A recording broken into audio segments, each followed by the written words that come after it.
Howdy folks, and welcome back to World of Tanks with the mighty Jingles.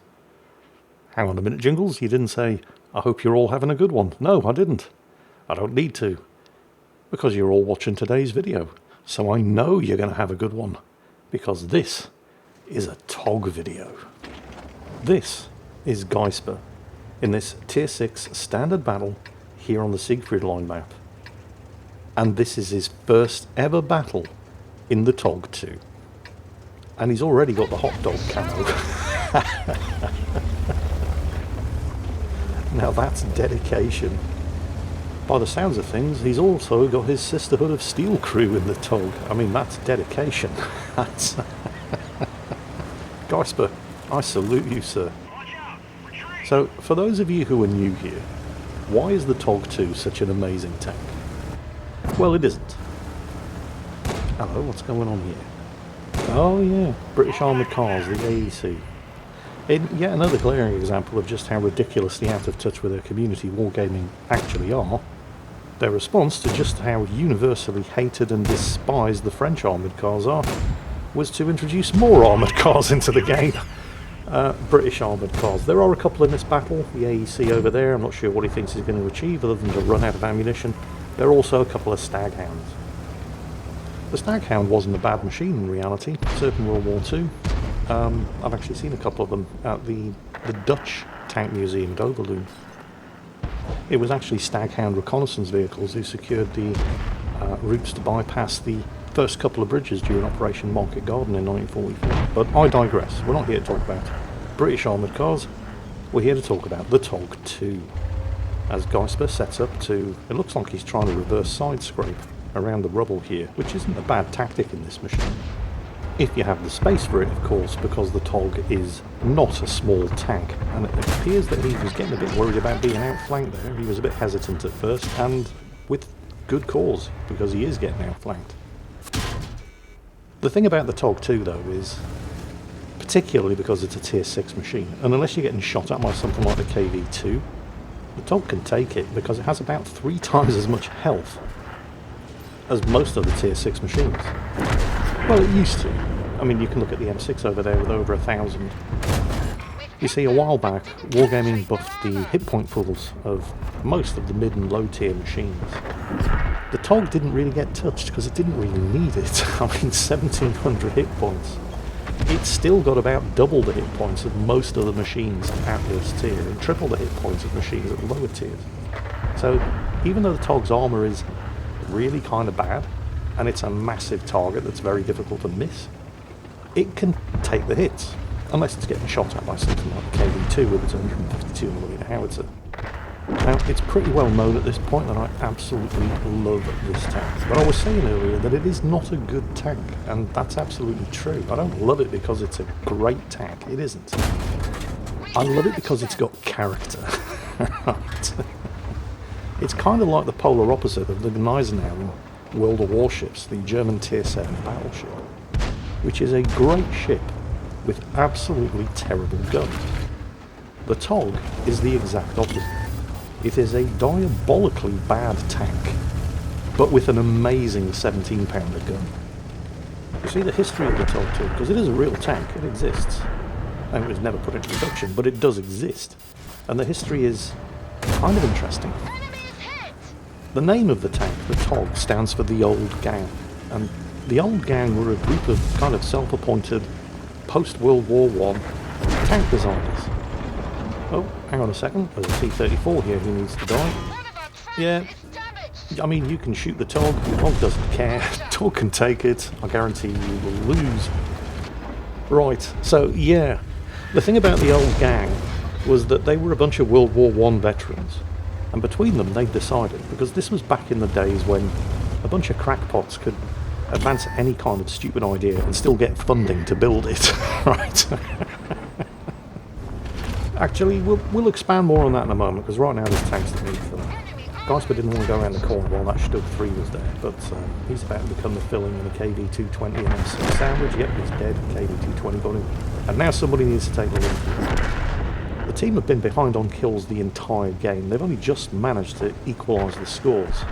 And then just as quickly, they go behind again. And it's going to get worse before it gets better. And since somebody definitely needs to take the lead here, and he absolutely has the most hit points, Geisper steps up. Nails the DS, taking the pressure off the KV-320, follows it up with a kill on the Type 58. And yet there's still one kill behind.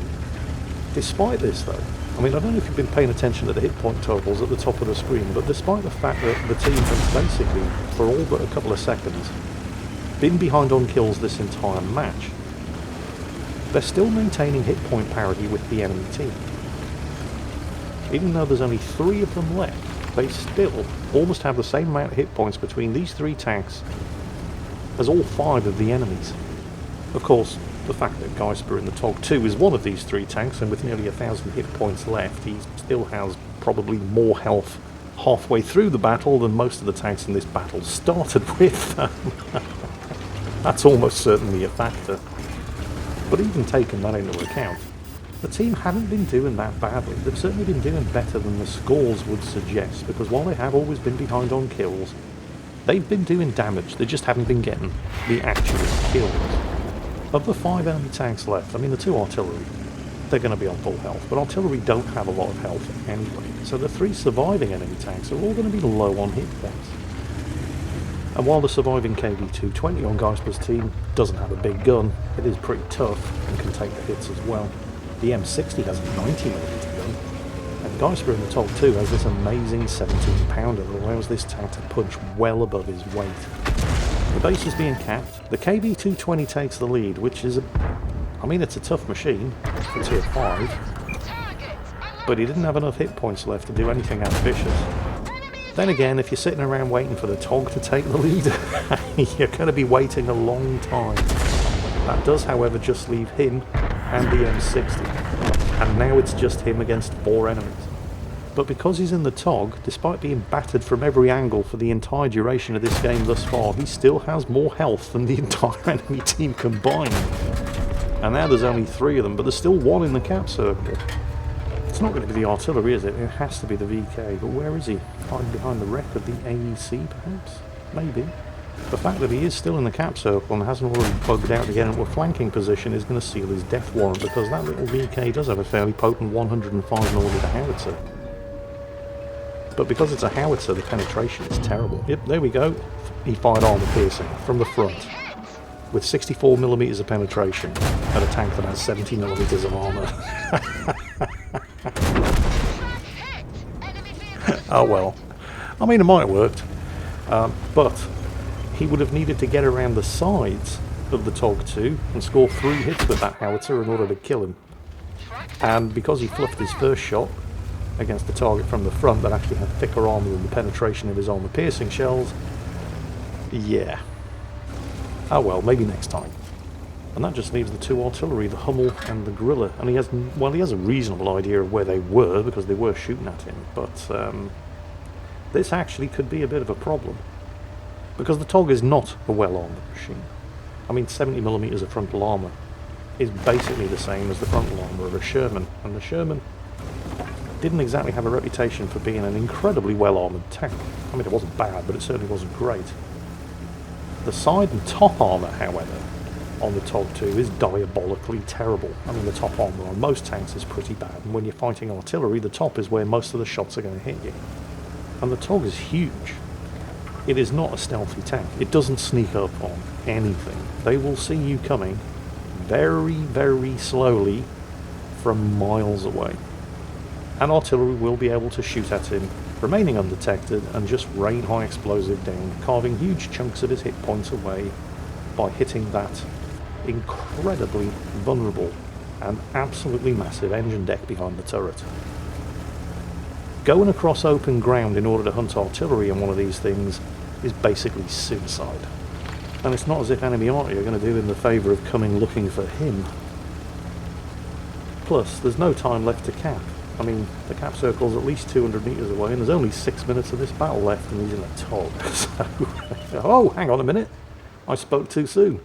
It looks like artillery are going to do him the favour of coming looking for him. Well, thank you very much, Mr. Hummel.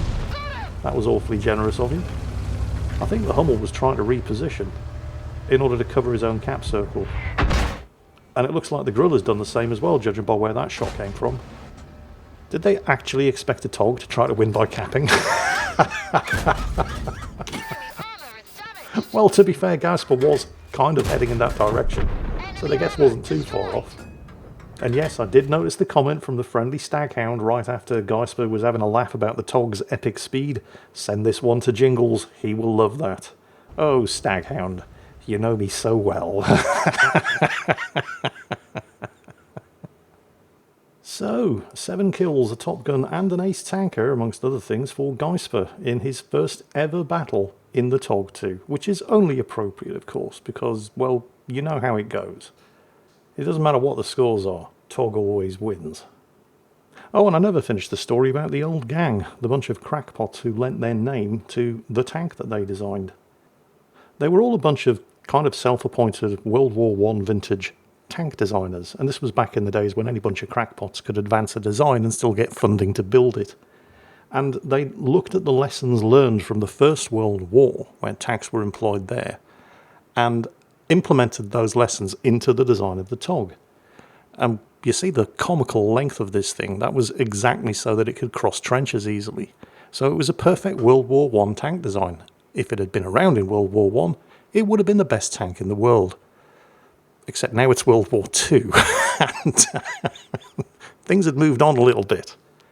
So this tank was pretty much always doomed to failure, but they built it anyway. And that's why I love it.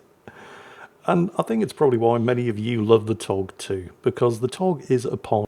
Fun is going to be had by everybody involved. So I hope you enjoyed today's video, and congratulations, Geisper, on your maiden voyage in HMS TOG. So glad you enjoyed it.